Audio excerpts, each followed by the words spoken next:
Hi again, everyone. Welcome back to part 6 of Bendy and the Dark Revival. We are starting right where we finished in video number 5. This guy here is called a lurker, and we have to do him a favor if we want to get into the room that's just past him. So we're going to go back a little ways. We'll take the left, and there's a small platform right up here on the left. We need to get to that.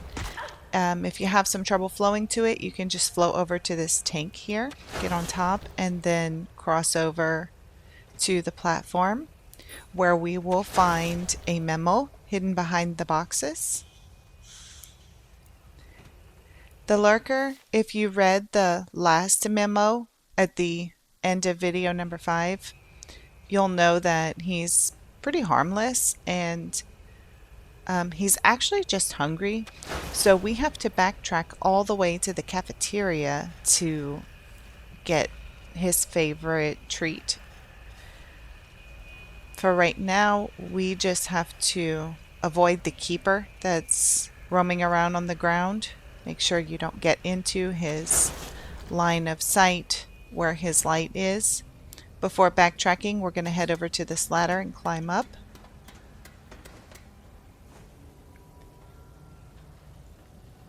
In this room, there is an audio log sitting on the desk.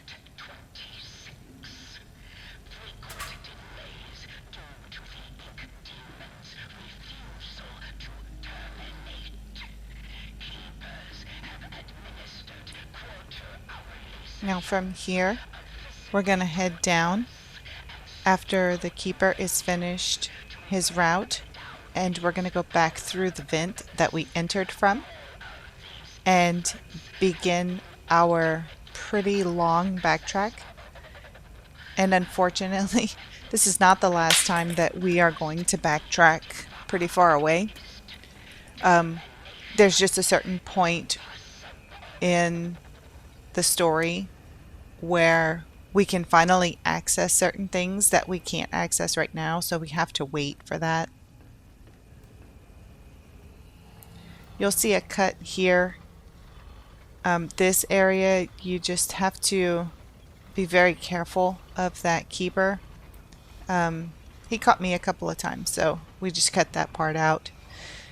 When you come back through this room, you can take the vent to the right if you like and go around the other way, or you can just hide behind this tank. There are a couple of items that I'd like to pick up on the opposite side of the room. If you remember, when we first entered, we took the left and went through the vent, and we never did explore the right side.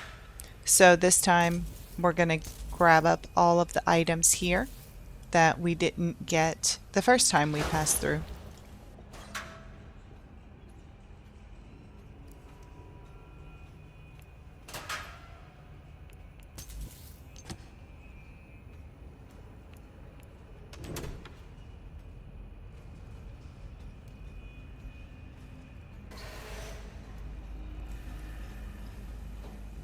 Now we're just backtracking through this very long vent. When we get to the end of it, that will be the room where the poison gas was. It's no longer there at this point, but there's really no other way to get into and out of the area with the lurkers other than this vent, so we have to just take the long route. And from here, this is going to bring us back to the city area. We should come out directly in front of the butcher shop, the meat market.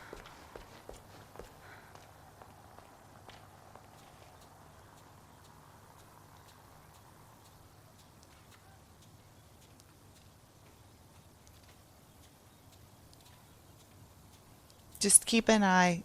There are probably lost ones wandering around in this area, so be aware of your surroundings.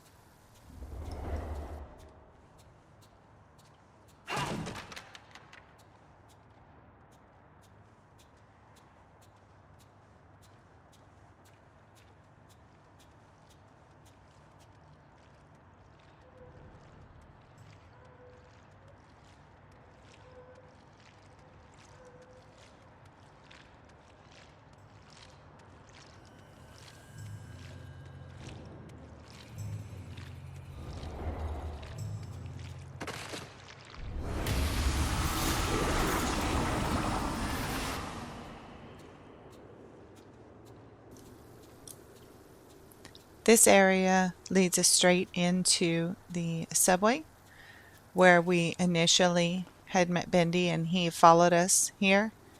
So we're going to head back through there and we're going to take the long ladder that goes back down into the sewers.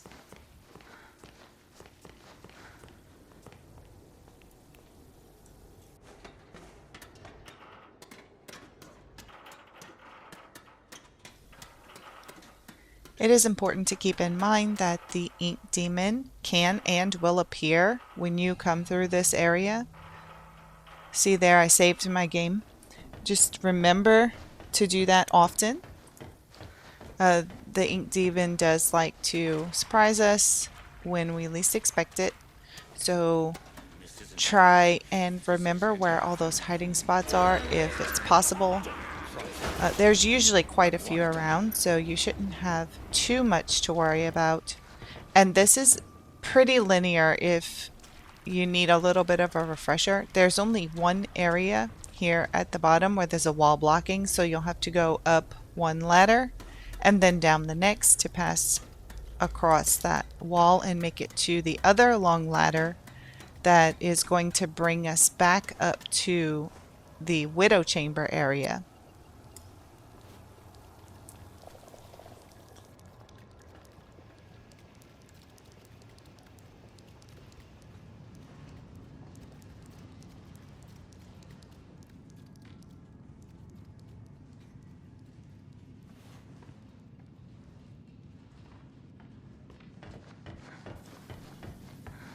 At this point, we have passed through this area already. There may be a few items that you've left behind, such as, I forgot that battery there.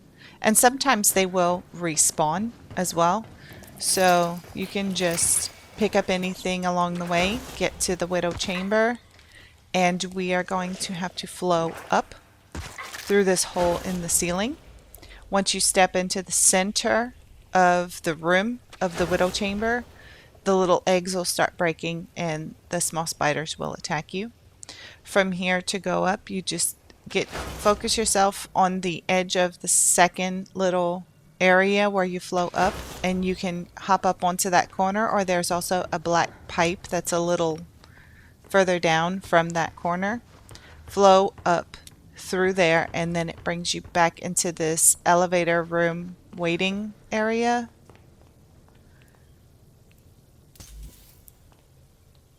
And if you remember, this will lead us back to the Artist's Rest, where we had to open the door with the button in the concession stand. That's where this is going to lead us.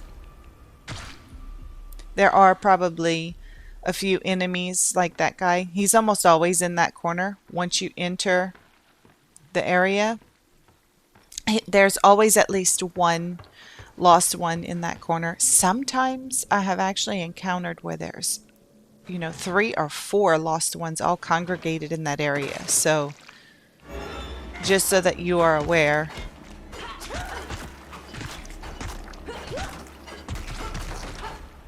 Yeah, that ink monster will also come up. It had been laying there for a long time, from the first time we passed through. Once you come and do this backtracking, it will wake up. So now we're back into the Artist's Rest area.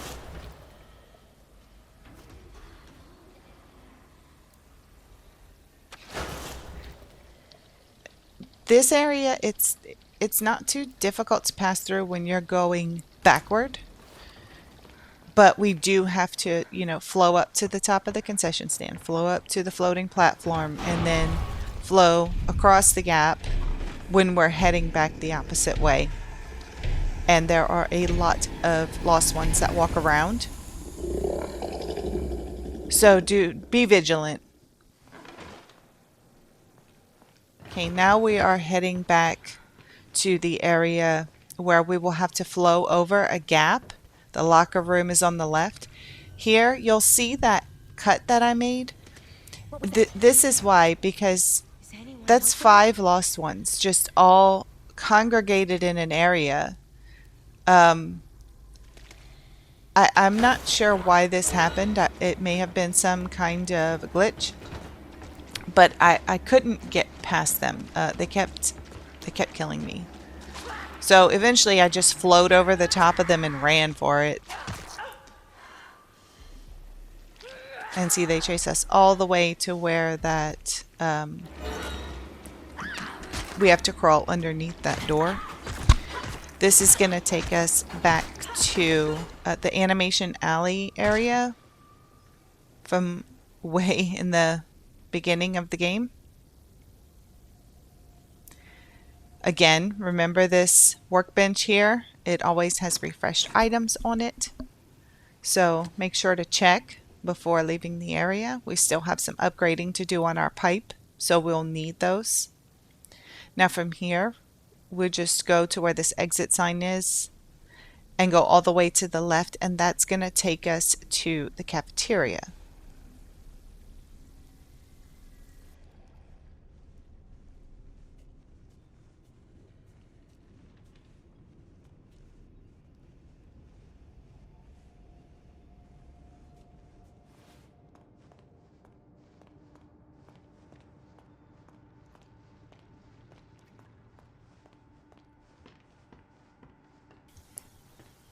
Now in here, there are a couple of food items that should still be lying around, and then of course you have your vending machines if you need to replenish your health. We're going to come around this counter area and go into the actual kitchen, and we're going to flow through this gap now. I do find by crouching you can enter the area better with your flow. Check around for any items that are lying around. And then we are going to go to the stove where our item is. It's called a Lurker Heart. We need to bring that all the way back to the lurker that we saw at the very beginning of the video. And once we give it to him, he'll allow us to pass and access the room that he's guarding.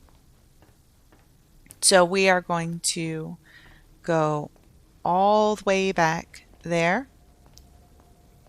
I know there is so much backtracking in this game, and for me anyway, when I was first playing through, I felt every time I entered a new area, it felt confusing. But then as I would backtrack back to where I had come from, I found I remembered the previous area much better. And it's not because the areas are big. They're pretty small and contained. It's just that there's in each one, there are so many things that look exactly the same. And sometimes you know, the area that we're about to go to now, where we're going to walk through, there's the gap that you have to flow over. There's the locker room to the right, and then to the left, it's, I think it's the writer's room or the screening room. They're both back in that area. That I found confusing just because sometimes it can be hard to remember what is where, because the areas all look so familiar. They don't really start looking different until, you know, when you get into the sewers, then yes, that is a very distinct area. It doesn't look the same as anywhere else. And then the city, of course, that's a very distinct area. So it can be sometimes a little bit tough to keep that in mind. But as you continually are backtracking, you'll notice that you're getting more familiar and things are starting to make a lot more sense.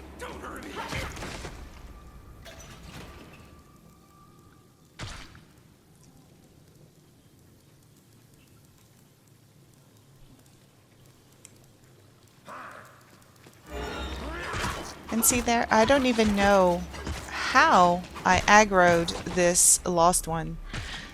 On hard, they are pretty easy to aggro, but I was far enough away he shouldn't have triggered. it's, you know, it can be confusing. I'm not always 100% sure what will aggro a lost one and what won't, especially when you're crouching, because sometimes you can pass closer than that and they don't notice you. Here you can see I made a save. This is my least favorite area in the game just because it causes me so much anxiety because there are so many lost ones all of the time. Plus it's good to save because of the ink demon. I know I have cut out a lot of the times that the ink demon has spawned during our playing, but it's usually approximately every 3 minutes or so. And then if you get really bad RNG, sometimes it can be every minute to minute and a half. So don't forget, as soon as you enter a new area, before you start encountering enemies, be sure to make a manual save. So we are almost, well, we're not even almost back. I guess we're about halfway. We're coming to that spot where we have to fall down the elevator shaft. All of those stops at the vending machine are going to help toward your trophies for spending 500 slugs and eating 100 pieces of food.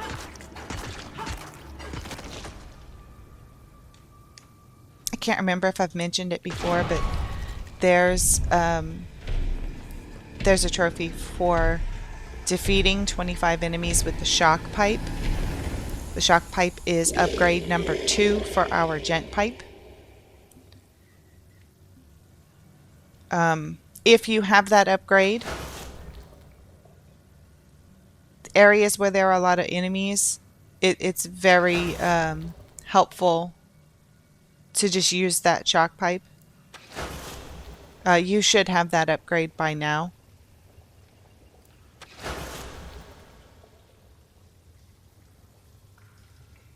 I think we're going to get that trophy much later, though.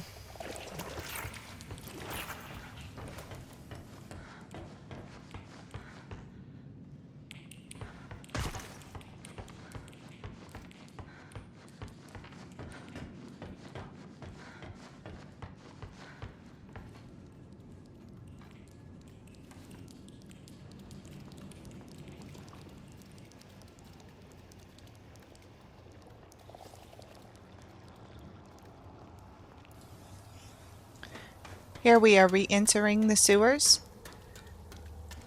I have had an instance where when I was heading toward either this long ladder that goes down into the sewers or the other ladder where we go up and go to the subway area that connects to the city,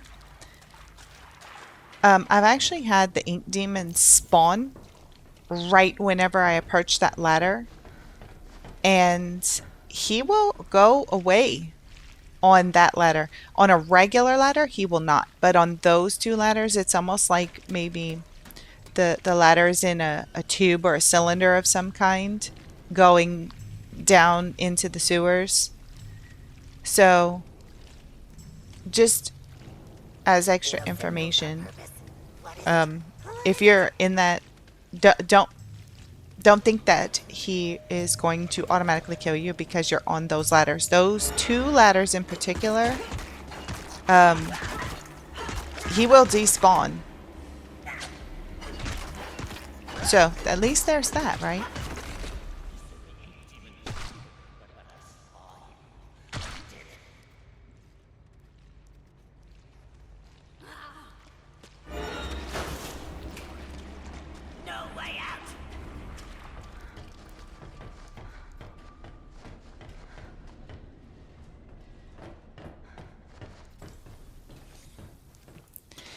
Here, I think I turned around because my health was so low.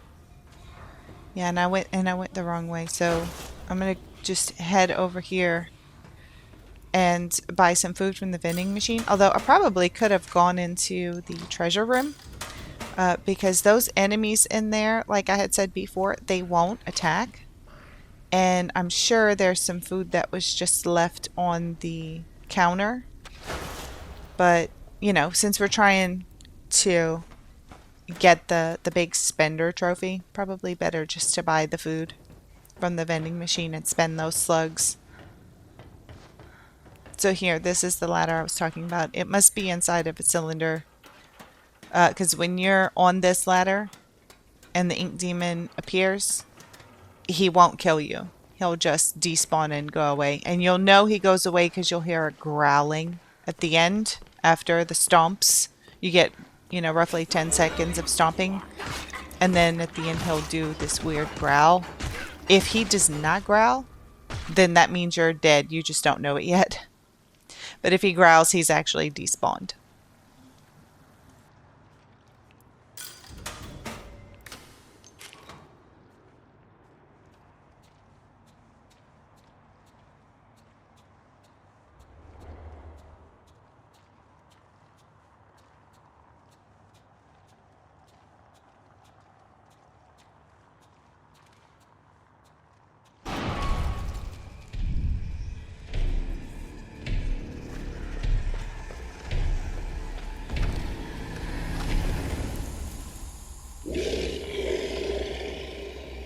Yeah, don't forget about the closet hiding spots.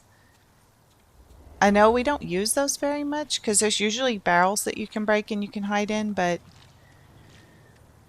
yeah, the ink demon likes to show up when you least expect it. So always keep an eye out for different hiding places in whatever area that you're in.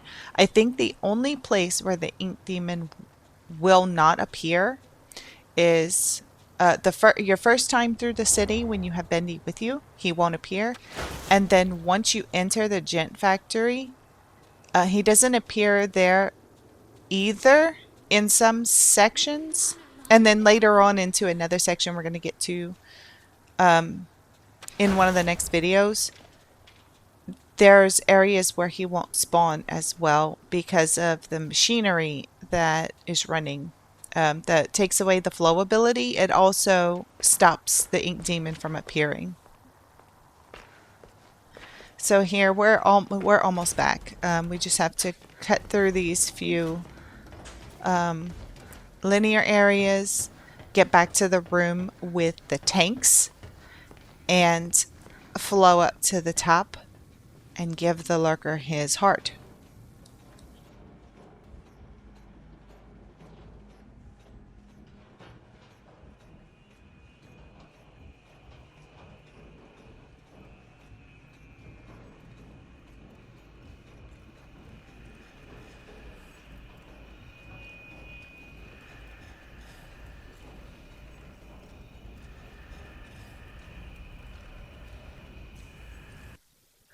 I'm just speeding this up because the keepers walk incredibly slow.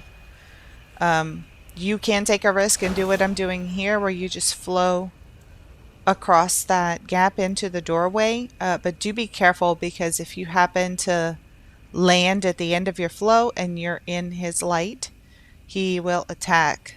There is a hiding closet once you enter that hallway. To the right in the corner there is a hiding closet. Fortunately we didn't need it this time. We were able to first try flow over the tank and across the gap to the upper hallway, and we are right back at our lurker friend, where we will give him his treat.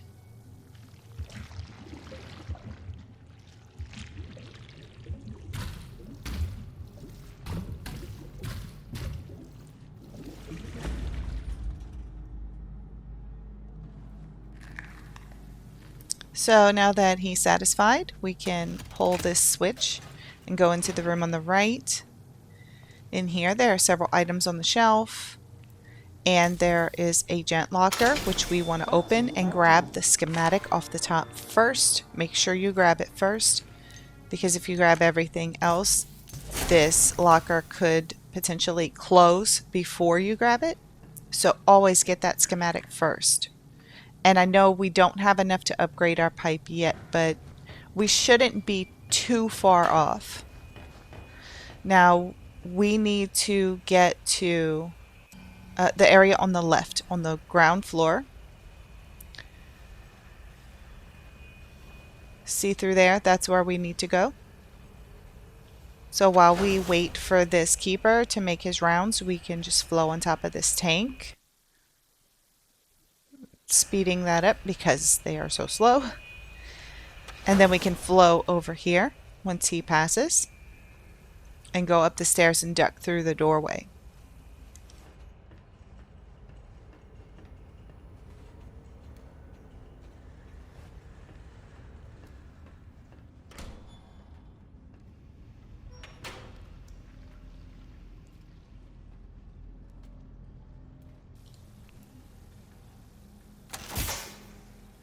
As you can see, this switch did not pull, and we are meeting Heidi.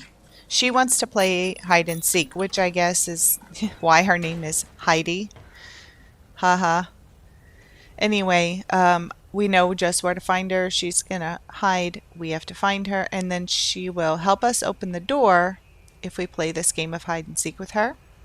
So we're just gonna backtrack back to the tank room, flow up on top of the tank, and then flow across the gap and go to the left by these boxes. This is where she's hiding.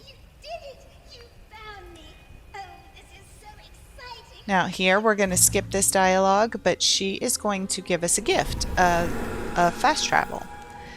I don't use the fast travel in here because it's honestly quite finicky. In order to use it, you have to find an inkwell. Those inkwells where if you die, that's where you respawn. You have to find one that has a lit up sign on top of it that says Lurker. If you go up to it, you will be able to fast travel, but each inkwell that has Lurker above it is linked directly to a specific inkwell. And I am not sure which one's linked to where. I'm sure it would be easy to find out, but I honestly would just rather do the backtracking than have to mess with it because there's so few. There's so few that actually link up. So once we enter this room, we went through a decontamination. We're going to enter this room. We're going to go to the left on the bottom floor and pull the switch on the wall for subject 414. Sir? And here we see Henry. Help me? I'm going to skip the cutscene. It's quite long. Henry apparently is a test subject. He is the character that we played as in the original Bendy and the Ink Machine. And now he is stuck here, unfortunately. Now this area, if you go around to the opposite side of the room and break that vent, you will see Bertrum. This is a little Easter egg that I found. And it gave me the chills just finding this because he was so creepy in the first one. He's one of the bosses that we have to fight. It is a little sad to see him stuck in here though. You couldn't help but kind of feel bad for him if you read his lore in the first game. Here, you don't have to do this, but you can open up this area where it shows you subject 418, and that is Sammy Lawrence. He also was one of the first bosses that we fought in the original Bendy. Here, when you climb the ladder and go up to the contraband table, there is an illusion of living book between the boxes and the barrel. Don't forget to pick that up. If you go back around to the back side, you will need to pull this switch to open up the security lock. Through here, there's vending machines if you need them. And you can open up that other shutter if you like, but it doesn't, there's no one in there. It's just a message. So now that this door is open, we can continue through, follow the hallways. And in this room, we want to go straight to the dark corner on the left and pick up the milk carton. That is going to be our 7th memory. So don't forget that.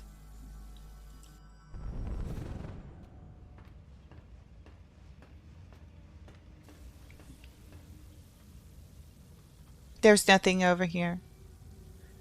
It's just a cute little message.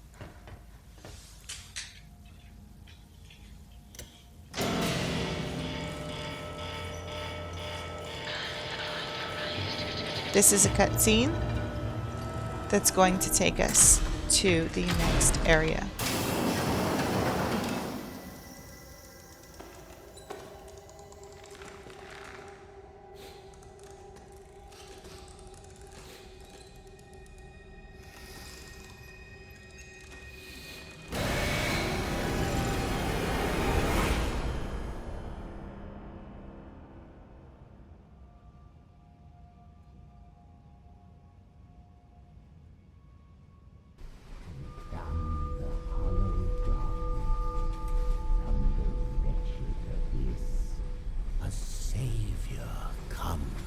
As we wake up on this train, we'll see that the Keeper has taken us directly to Wilson. And I have skipped his dialogue because it's quite long, but once he finishes, we're going to earn the Timeless Remains trophy for completing Chapter 4. So now we are officially in the final chapter, Chapter 5. And once we stand up, we can walk to the opposite end of this train car and pick up our Gent pipe. Once we do that, we will see Wilson exiting the train, and we have to follow him onto this platform. The signal towers are active in this area, which means that we cannot use our flow ability at the moment. There are a few keepers around here, but they're not going to be hostile to us. We can pretty much just ignore them for now. We want to walk directly across, break the padlock on the door there. And this is where we're going to pick up when we start video number 7. So thank you all so much for watching. Please remember to like and subscribe if you've enjoyed the content. And hopefully I'll see you all in the next video. Until then, remember, Khajiit always has wares.